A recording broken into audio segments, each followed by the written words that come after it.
Oh, snap. Check this out. UAP, unidentified anomalous phenomenon. Hearing reveals alleged government programs. Yo, have you been paying attention to this about aliens and, whether or not they like actually exist?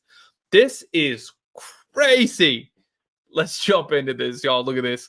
So this guy on UAPs or UFOs from today's hearing, humans can take 9 G forces at most before blackouts. Yeah. And some sustain 6 and it's fatal. An F-16 fighter can hit 17 to 18 Gs before it disintegrates. That's crazy. That's the plane, y'all. Certain UFO and UAPs have performed excess of 1,000 to 3,000 Gs. That is crazy. Can you speak on that at all? What does she got to say? Ma'am, I'm not qualified, certainly as a scientist or otherwise, to speculate points of origin. I looked at everything from a scientific perspective. So if you look at, for example, instantaneous acceleration, which was one of the observables of the program that I belong to, ATIP, the human body can withstand about 9 G forces for a short period of time before you suffer negative biological consequences, blackouts, and ultimately redouts and even death. Comparison, our best technology, the F-16, which is an older platform, but one of our most highly maneuverable aircraft, manned aircraft, made by General Dynamics, can perform about 17 or 18 G forces before you start having structural failure, meaning that the airframe begins to disintegrate while you're flying. The vehicles we're talking about are performing in excess of 1,000, 2,000, 3,000 Gs. So can you speak on my God. This is craziness. What else are they talking about? In regards to these aircraft being piloted by whatever they might be, non-human biologics, would you agree that it's likely that they are being piloted by some mind-body connection? Ma'am, I think it is safe to presume here that they are being intelligently controlled because some cases seem to anticipate our maneuvers, and in other cases they seem to I came across an email where the word "stalked" was used in a very secure email between Navy officers.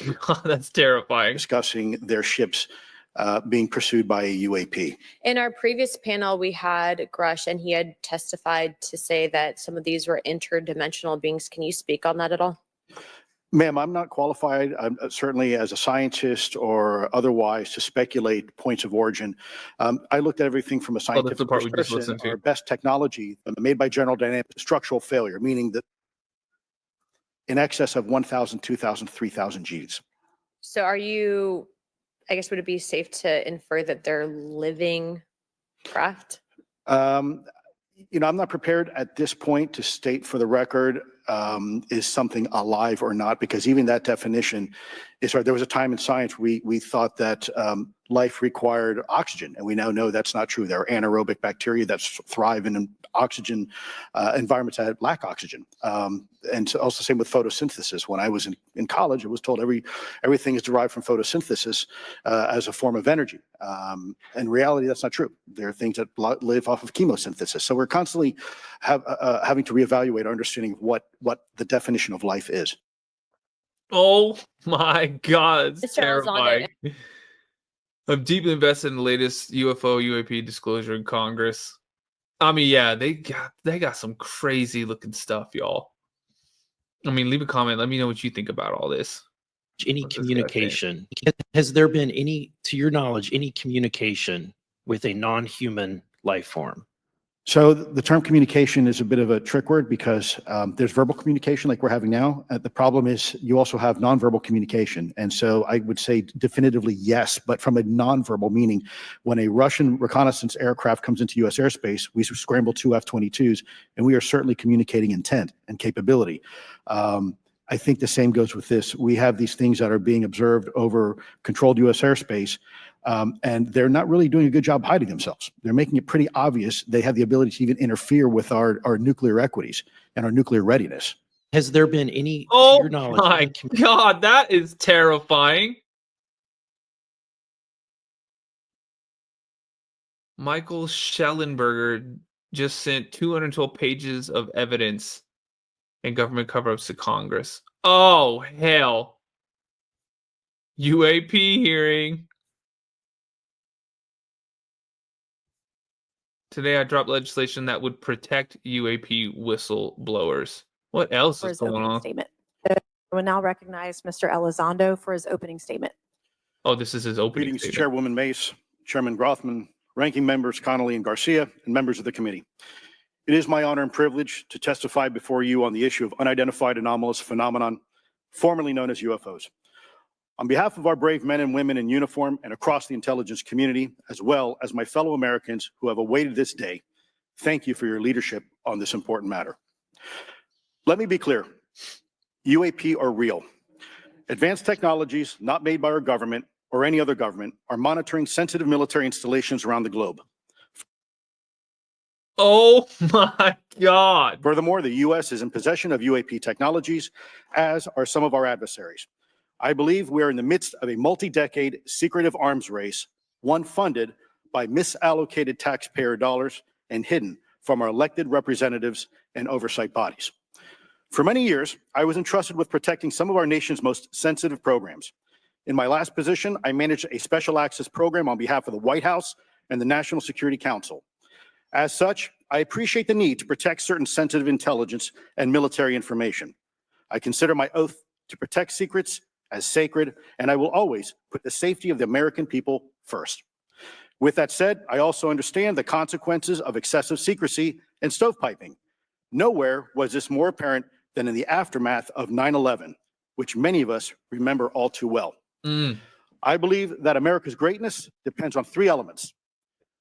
A watchful Congress, B, a responsive executive branch, and C, an informed public. Over the last decade and a half, I learned that certain UAP programs were and are operating without any of these elements. Although much of my government work on the UAP subject still remains classified, excessive secrecy has led to grave misdeeds against loyal civil servants, military personnel, and the public, all to hide the fact that we are not alone in the cosmos. A small cadre within our own government involved in the UAP topic has created a culture of suppression and intimidation that I've personally been victim to, along with many of my former colleagues. This includes unwarranted criminal investigations, harassment, and efforts to destroy one's credibility. Most Americans would be shocked to learn that the Pentagon's very own Public Affairs Office openly employs a professional psychological operations officer as the singular point of contact for any UAP-related inquiries from citizens and the media. This is unacceptable. Many of my former colleagues and I have provided classified testimony to both the Department of Defense and the Intelligence Community Inspector General. Many of us have subsequently been targeted by this cabal with threats to our careers, our security clearances, and even our lives. This is not hyperbole, but a genuine fact, and this is wrong. Whoa. To fix these problems, I propose three principal actions. First, Congress and the President should create a single point of contact responsible for a whole-of-government approach to the UAP issue. Currently, the White House, CIA, NASA, the Pentagon, Department of Energy, and others play a role, but no one seems to be in charge, leading to unchecked power and corruption. Second, we need a national UAP strategy that will promote transparency and help restore the American public's trust at a time when the public's trust is at an all-time low. This strategy should include a whole-of-government approach, including the academic and scientific communities, the private sector, and our international partners and allies. Third, Congress should create a protected environment so whistleblowers desperate to do the right thing can come forward without fear.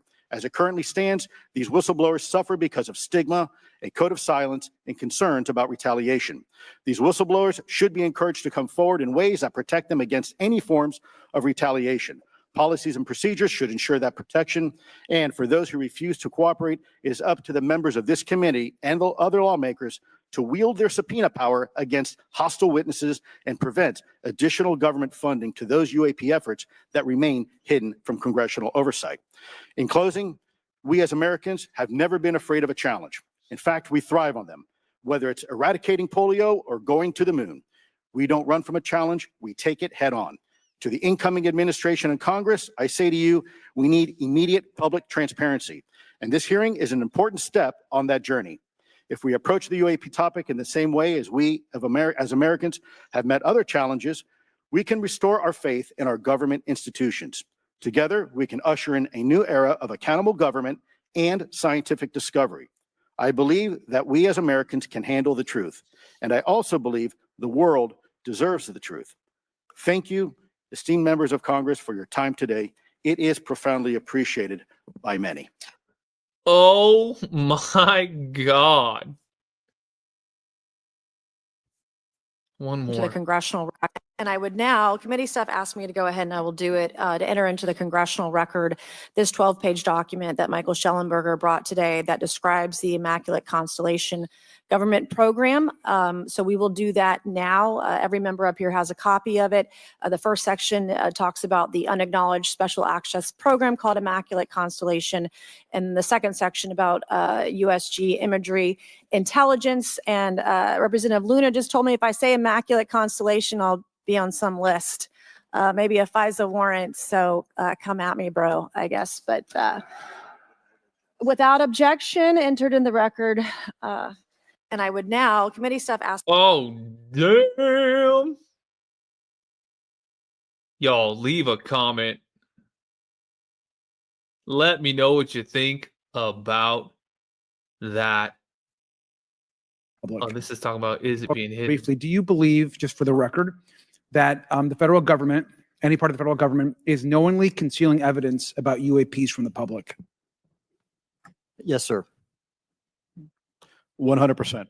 Yes. Yes. Thank you. I also want to just go down the line. I know many of you have already said this, but I just, for the record again, just briefly, what do you believe UAPs could be or are? Strong evidence that they are non-human higher intelligence. I echo my colleague's comment, sir. Genuinely do not know. Don't know, but we must find out. Okay, thank you. I appreciate those answers, gentlemen.